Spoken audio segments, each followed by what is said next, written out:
Today, I have the pleasure of introducing a special guest, Kelley Francis. Kelley is passionate about supporting the advancement of educational and professional opportunities for those unrepresented in engineering, technology, and business.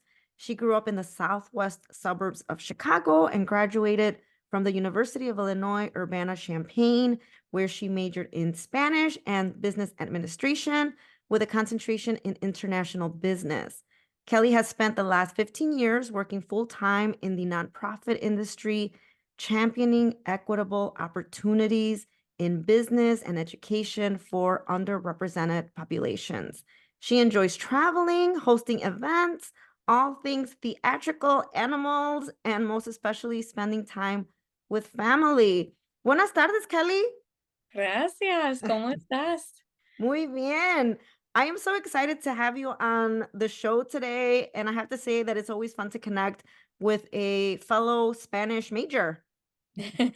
Yes, the rare LAS major breeds. Yes, yes. Uh, I have to say I'm excited to have you on the show, and I'm very passionate about highlighting professionals that are inspiring and doing incredible work, especially for underrepresented communities. So I'd love to kick off our conversation with you sharing some experiences from your upbringing and that have shaped your values and career journey. Absolutely. So, I sit here today and can kind of laugh at where I've ended up. I never would have expected it for myself, but it's definitely something that I'm very proud of. So I have two older sisters, a younger brother, and two very hardworking parents who truly valued education. They put us through, we started in a public elementary system, then switched to private school. And I went to an all girls Catholic high school and watched my dad work multiple jobs because he really knew that education was one thing that no one can take away from you. And so I grew up just being a strong believer in continuous learning, giving it all you got. And when it came time for college, I had my oldest sister was in college already, and my middle sister was in college 2 years before me. And my dad was trying to sell me on a major. And he told me, Kelley, pharmaceutical sales is where it's at. Like, you're going to make money. What are you going to do with Spanish and business? And really, like, making me question, like, why I liked it and, what I thought a future could be. And I chose Spanish because it was my differentiator from my siblings. I spoke Spanish. I loved it. I felt super connected to the Hispanic culture, much like us Irish. Family, faith, friendships are really important, and add in really good food. And so, you know, I I was questioning, like, is this the wrong decision? And I really kind of stood in that for a while, but I knew for me, just as an individual, I think we all have strengths. I'm just a helper. Like, I want to connect people. I want to know when I lay my head down at night, like, did I help one person today? Whether it's myself, my kids, or at work, like, did I have one positive interaction today? So I was like, no, like, I am not going into pharmaceutical sales, even if I could be a billionaire, like, it is fine. I'm going into Spanish and business, and I'm going to work abroad. I'm never moving back home to Chicago, like, never ever. And fast forward, I was the one that lived a mile from my parents for like 10 years. So it, like, the joke was on me. Like, everything I said I never would do, I did. Oh my God. I love that. And it's interesting, right? Because I feel that I work with college students and I think even just in professionals that pursue paths because of monetary reasons or, it's a lucrative career. But it sounds like you knew early on that you really understood yourself, your values, and what you cared about. And I think it's really hard sometimes to make those decisions when maybe they're not popular with your family, especially your parents.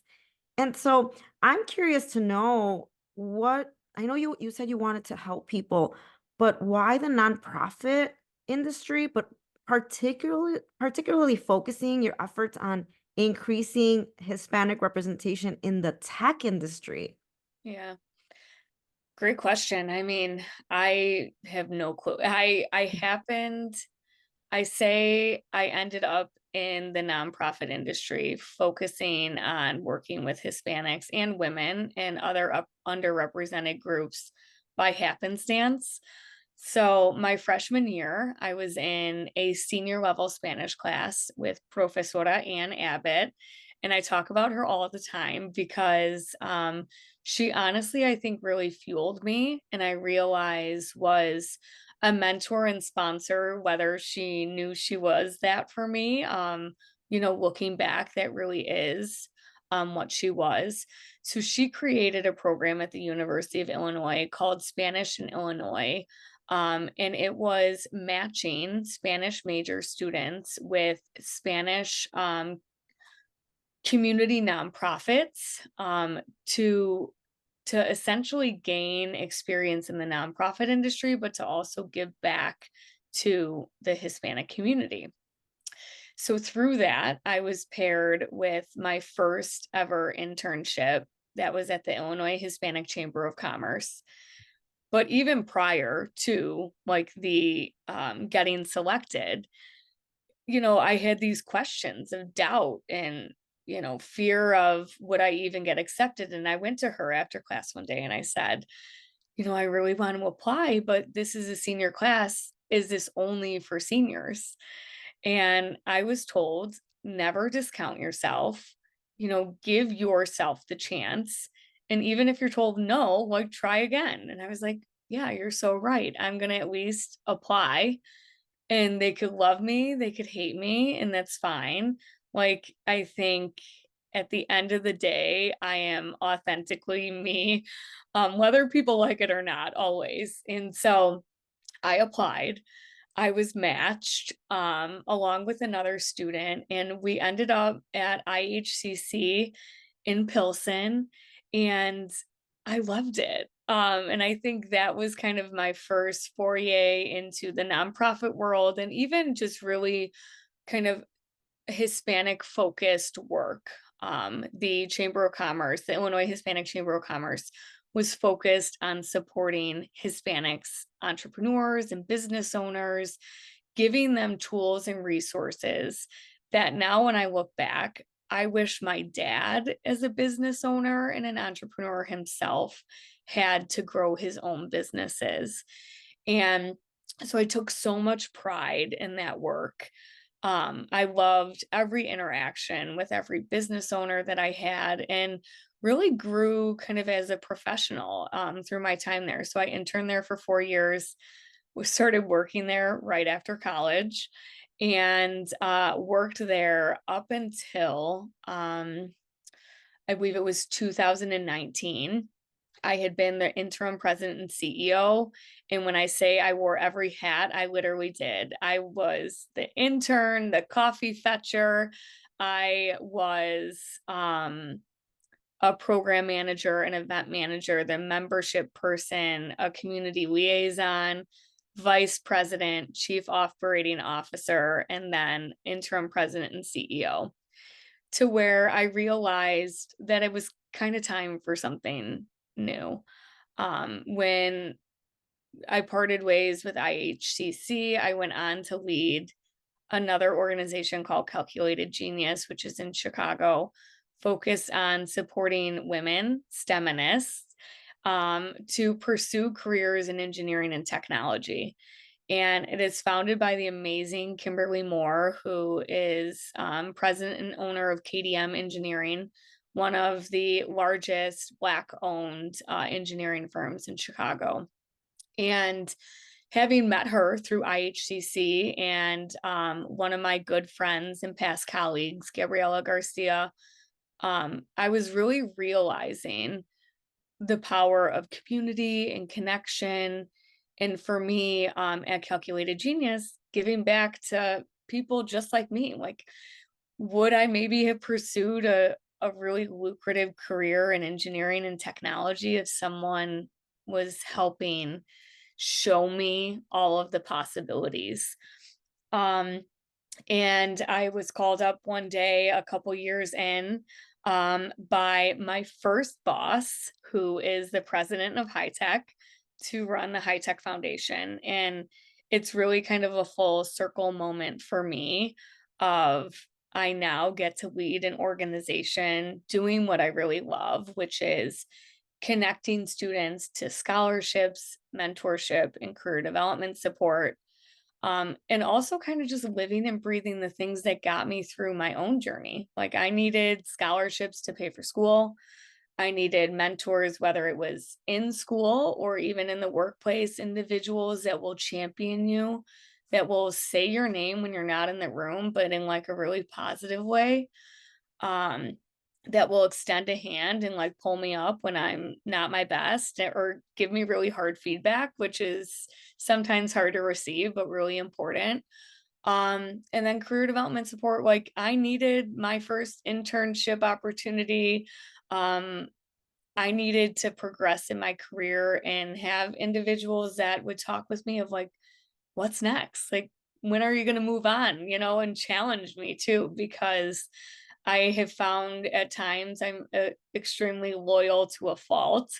I think at IHCC, I even stayed well past, like, I think there was a point in time where I was like, I could move on and I didn't. And like, that's okay. Like, I'm happy with where I am in my journey now. And, um, what a long-winded answer of how I ended up in nonprofits, but I would say, the journey's just been really fun. No, I think it was so important for you to share all those phases of how you got to where you're at. And even when you say, I love the work that I do. And so many people are chasing that. They want to love what they do. And just to kind of want to unpack a little bit, a few things that you mentioned that really stand out to me is we all experience those moments of self-doubt. We have those fears. And like you said, you just have to take a chance on yourself. And I love that early on in your career, you had this opportunity and you could have very well just shut down that opportunity. You could have talked yourself away from doing it, but you decided to speak up. And that opened so many doors that you couldn't even Mhm. see, right? You Yeah, couldn't see past the horizon. And so that's a key takeaway too, is like don't screen yourself out from opportunities that might open doors. And like you said, if they say no, you move on, right? yeah, Then the mentorship, that's huge. And I know we're going to talk a little more about that too, but having mentors, connecting with people, your internship leading to other opportunities, and then your growth in your career. And you're just really building that social capital and your network. So it's just amazing to see how you were able to do that, even though you didn't know that you were going to end up where you're at today. yeah. Which leads me to if you can talk a little more about the High Tech Foundation and your role as executive director. Absolutely. So, the HITEC Foundation's a national nonprofit organization dedicated to uplifting the next generation of Hispanic technology talent. I would say there's three pillars to the work that we do, but that continues to grow. So the first I mentioned is scholarships. Since 2017, we've awarded over $1.5 million in scholarships Wow. to extremely deserving students across the United States in varying degrees of tech majors.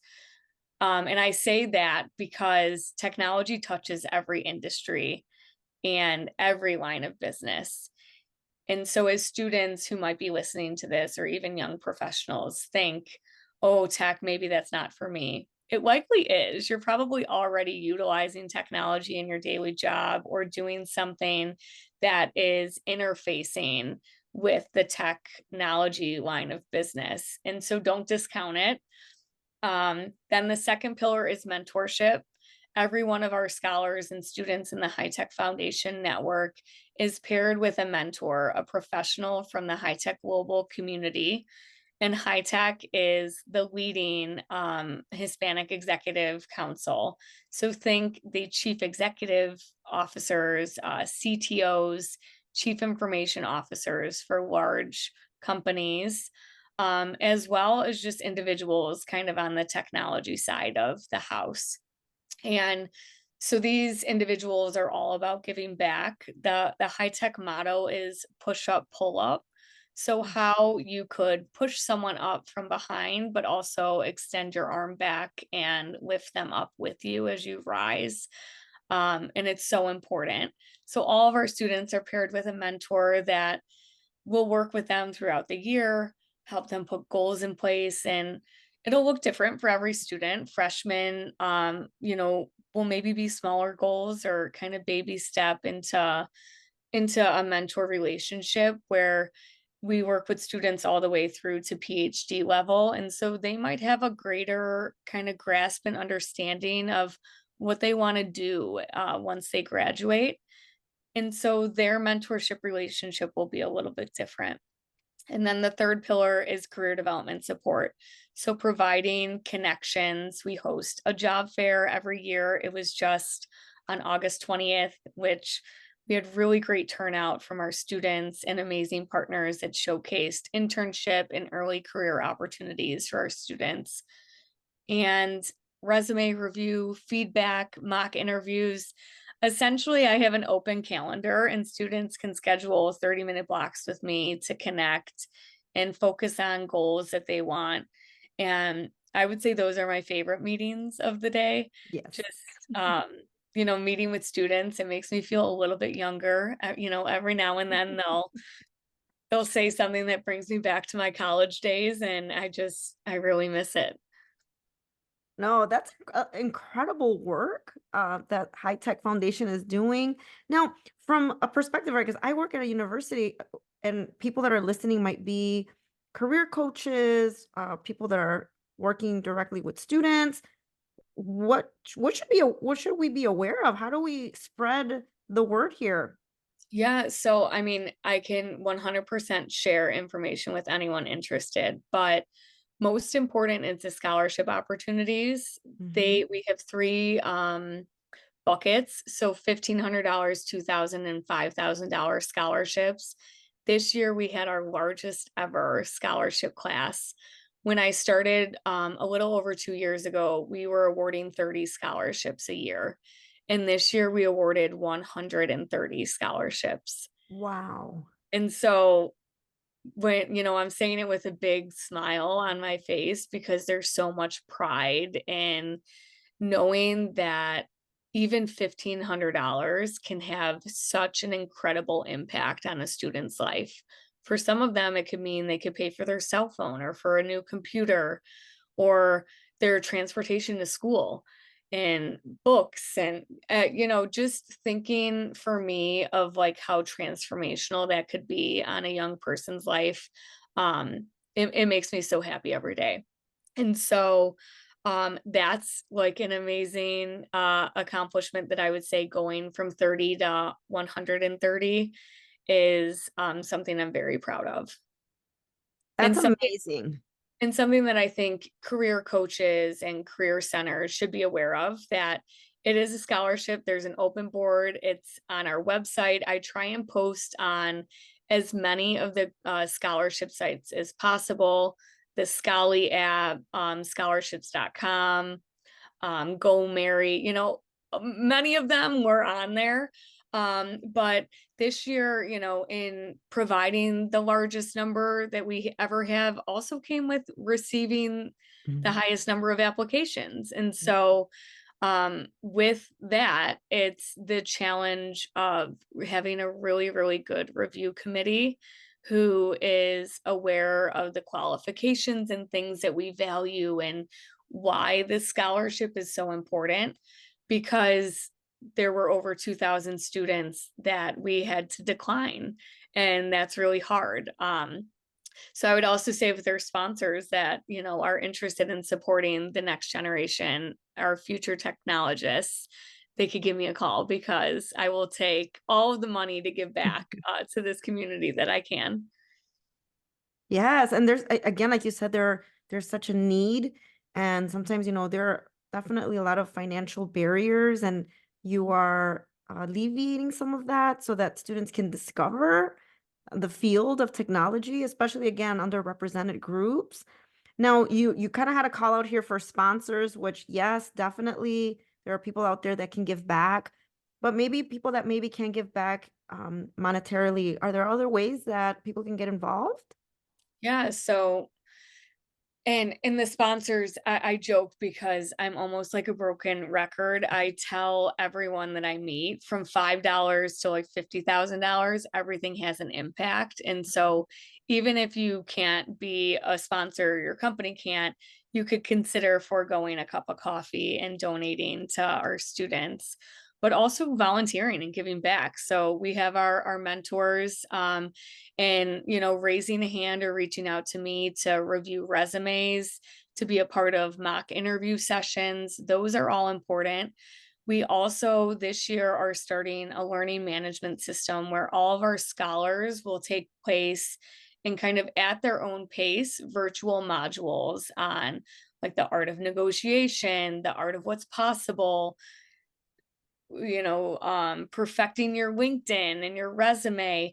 And so those are other ways that people could give back. If you're an expert in one of those areas, to contact me and we will work on either getting a video that you've already done uploaded into the system or some quick questions for a little quiz for the students to take. That's exciting, and I hope that there are people that are listening, some of my fellow career coaches, that if they're interested in giving back, that this is a possibility, and it's for such a great cause, and we love talking about all that stuff. So I hope you have some takers. I'll definitely be checking in with you about that engagement. Um, so what I know you were so excited when you were talking about working with when you work with students one-on-one.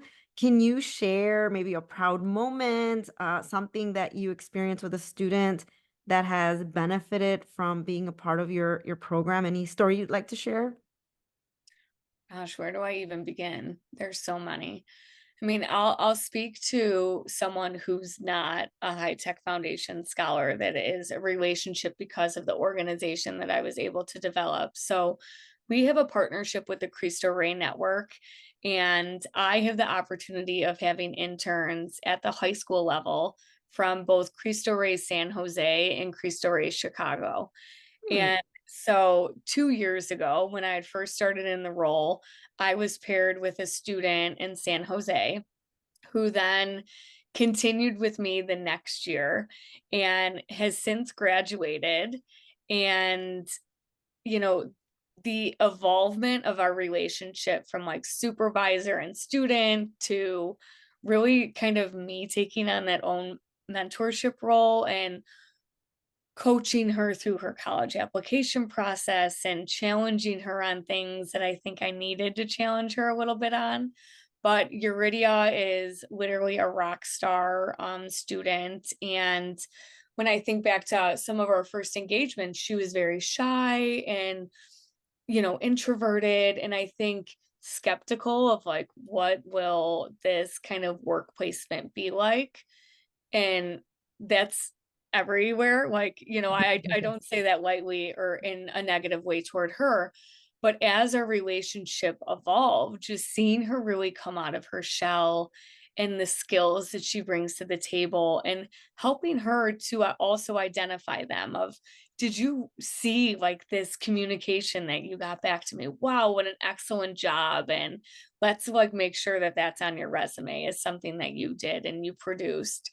And so has continued now that she graduated and is going on to college. She was a paid summer intern and will be continuing with me her freshman year and supporting the HITEC Foundation on some research projects and communications with our scholars. And making sure that our social media stays fresh and relevant to the younger populations. And so that's one relationship that I'm just super proud of. And, it brings me immense joy to see how far she's come and having that self confidence and belief in herself. You just gave me goosebumps. I love hearing those stories. I think it's so impactful, right? And you're making more of an impact that you probably even think. Um, and that she has that mentorship and that you're able to see that transformation. Yes. And I think the most important part too, like building the confidence building that you were able to pinpoint something specific, like, wow, that's great. Like, let's continue working on that. And how can we put that on your resume? Yeah. That it just even hearing something as simple as that can make a huge difference. It's super interesting. We worked together for a year and a half before I met her in person. I was in where was I? I was in Santa Clara for work, and I was like, I'm not that far. I need to reach out. And so I went and visited the school and got the chance to meet her. And it was literally one of those goosebump moments of you're taller than I thought. And oh my gosh, you're so cute. And um it was really just it was just lovely, like getting meeting her in person and knowing like the student that I interacted with like on the screen was as much real as I am real to her. And so it's definitely a relationship that I'm very happy to have. And I hope that she knows that she can call me for anything, whether it be a recommendation or advice or just support. um I like to say to all of my scholars, once I meet them, I'm pretty much their biggest cheerleader that they're never going to be able to get rid of. um and I have just this really keen ability of remembering people and their stories. Like if I met you, it's as though I will know you forever. As creepy as that might be. And so, there's students, like I say, even if I just follow you on LinkedIn and see your, career evolve, like I'm cheering for you. Like I want the best for each and every one of our scholars and employees that I work with and teammates like that. It literally brings me so much joy to stay connected with people that I've worked with or been involved with through any of my nonprofit work. Kelly, that's not creepy. That's a special gift. The ability to remember people's stories and that you recognize their journey and that they can come to you at any point and you're like, yes, I remember this. Like, that's amazing. That's a gift. I think it's because I needed that too growing up, and people that showed me that, I really appreciated it. And if I was remembered, it was like, oh my God, like how would they remember me? Like, or they met me at a networking event with 500 people and they remembered me. Like, and I think it wasn't lost on me. And that's why, like, I think it's so special to be able to bring that for other people. This is why I love asking, when I'm talking to professionals and colleagues, like what experiences have shaped what you do. And I think that our past experiences and our own personal experiences really, you know, really influence how we do things and why we approach things the way that we do. So given your experience, right? I mean, you have a very high level position, you're in a level of leadership, and you've navigated your career, and you have had your successes, your challenges. And I'm always encouraging people to, talk to other people to learn about their journeys. And is there anything that you can share, like in terms of your biggest lessons learned in how you approach your work? Something that you would want to share with other, colleagues, professionals, young professionals? Yeah. So I think something that I learned really late in my career, probably within the last 3 to 5 years, was um, the importance of mindfulness. And for me, I'm a very routine person. I love checklists. So setting time in my morning to make my checklists and what am I going to accomplish today? And, I'll look at my calendar and I will identify 1 to 3 things that I want to be proud of. And for me, it- it's really weird, but the thought is always like, what's going to make me happy when I'm laying my head on my pillow? Like when I'm thinking of the day, and it could be in this list, these three things are work and my personal life kind of combined. Like, what's going to bring a smile to my face? Is it going to be the interaction with my boys, maybe at their soccer practice, or picking them up from school and asking about how their day was? Is it going to be a meeting that I have with a potential sponsor? And it literally could vary every day. And sometimes I look at my calendar and I'm like, oh, I don't even want to go into today. Like, this is awful. Like, what a day, like I'm exhausted looking at what my calendar is. And that's okay too. Like, and I will literally write down, like, you know, going into an interaction, like, think of like the worst thing that could happen and think of the best thing that could happen. On this podcast, I could go to speak and literally no words will come out, or I will be speaking gibberish or a mixture of Spanish and English because sometimes your mind just doesn't work. And would that be bad? Probably. Like, would I survive it? Yes. Yes. So, you know, even doing that, like setting yourself up, taking this idea of imposter syndrome and throwing it out the door and saying, I can and I will. Will it be pretty all the time? Maybe not, but there's the worst thing that could happen and there's the best thing that could happen. And the reality is likely going to be in the middle. And if it's the best thing, like, man, you just had a great meeting or a great success. And if it's in the middle, like, you're doing good. So I would say that's my tip of something that's really grounded me. When I first came into the role, I had so many doubts. Can I do this? Do they want me as the leader? How will I make change? Will the impact be good enough? Will others in the community appreciate it or get on, the bandwagon and really help the organization rise and be successful? And the questions, kept coming.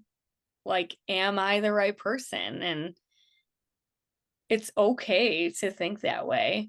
I think along with making my list and my checklist and my bad and the good, getting a really good therapist was like very, very helpful to me, and being able to know that I'm not alone in thinking any of these thoughts, that many of us have this kind of disbelief in what we can do. And we need others to kind of pull it out of you. Like, no, I believe in you. You could do it. You were chosen for a reason. And now you're going to go and you're going to conquer your day. And let's figure out what that looks like. I love everything about that response. I feel that as professionals, right, you start to learn. I think the more experience you have in your career, you start to learn the things that make you thrive. And yes, again, those moments of self-doubt, insecurities, fears, like that doesn't go away.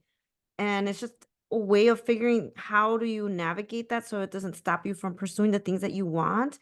And even earlier today, you shared all the success stories. Like you are making such a difference in the community and being able to support students through these scholarships. But imagine if you stopped and you're like, oh, maybe I'm not a good fit for this role.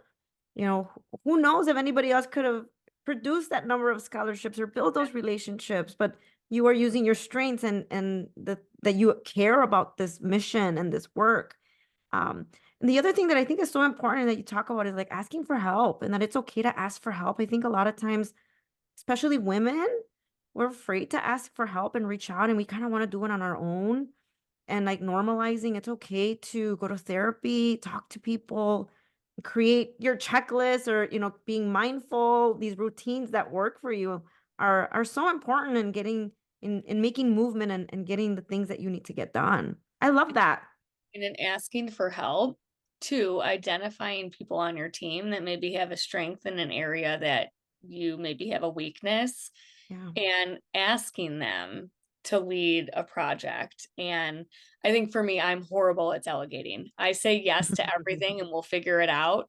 I think that's why I love the nonprofit industry. Like I could wear every hat, check the title at the door. It doesn't matter to me. Like you want me to do a social media design? Cool. Like, I get to try something new today.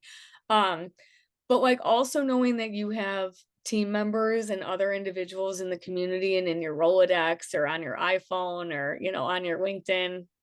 Sorry to all the folks I know. Rolodexes. She said Rolodex. Um, but like to all of those people that have the skill and the strength that you need. And it is literally a superpower to be able to be like, hey, I could do this, but it won't be the best. And I'm gonna call up Liz because Liz knows XYZ.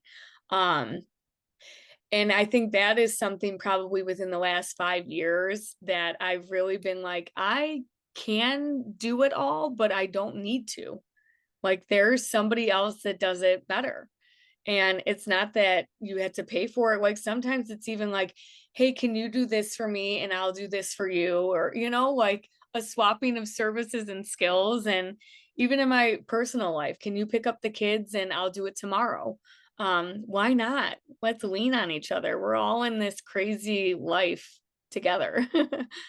I could not agree with you more. I feel that being able to do that and leverage the strengths of others is definitely a superpower, and not always having the need to be in control. And like you said, I'm a yes person. I want to do it. I want to do everything.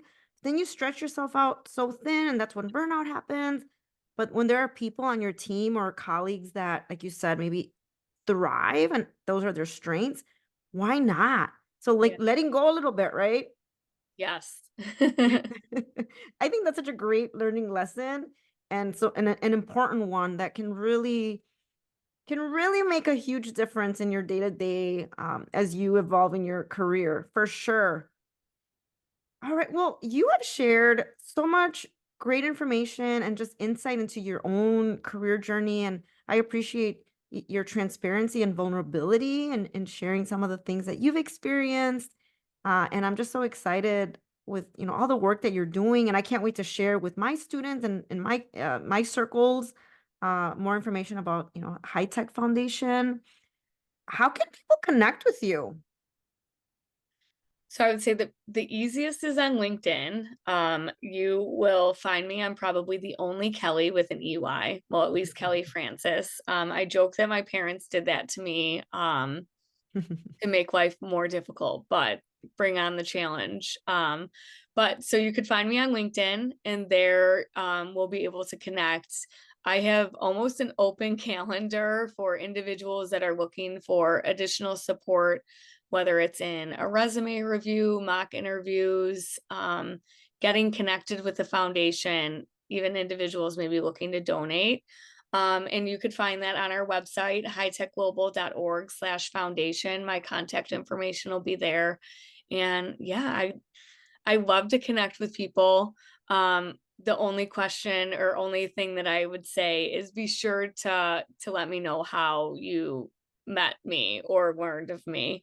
And so definitely make sure that you mention Liz Career Coaching so that I know that you heard this podcast or that she was speaking good things about me. Absolutely, yes. Okay, I'm gonna ask one last question. You've already shared so many great resources. Do you have a go-to resource or service that you would like to share with my listeners today? But Nelly Borrero, she wrote the book called Unwavering. And so I recommend it to everyone. Actually, I have little packages going out to my summer interns, including a book. And it's just an amazing story of her journey and how to be unwavering in the pursuit of your career and self-knowledge. So amazing tips, really interesting lessons of experiences that happened to her in the workplace and how she navigated them. And she is an amazing individual, a board member of HITEC Global, and just someone that I'm really happy to be connected with. So definitely a book that I recommend. That's a great resource. And I will be adding your information and the book in my show notes so that people can access that information. I knew you were gonna have something in your back pocket. Like putting me on the spot. I'm I like, know. where are my books right now? I can't even find them in my office. Kelley, it was so great having you on the show, and I look forward to staying connected with you. I know we're going to be working together in different capacities. I appreciate you, and thank you again. Thank you so much. And I look forward to working with anyone that's listening to the podcast. So thank you all.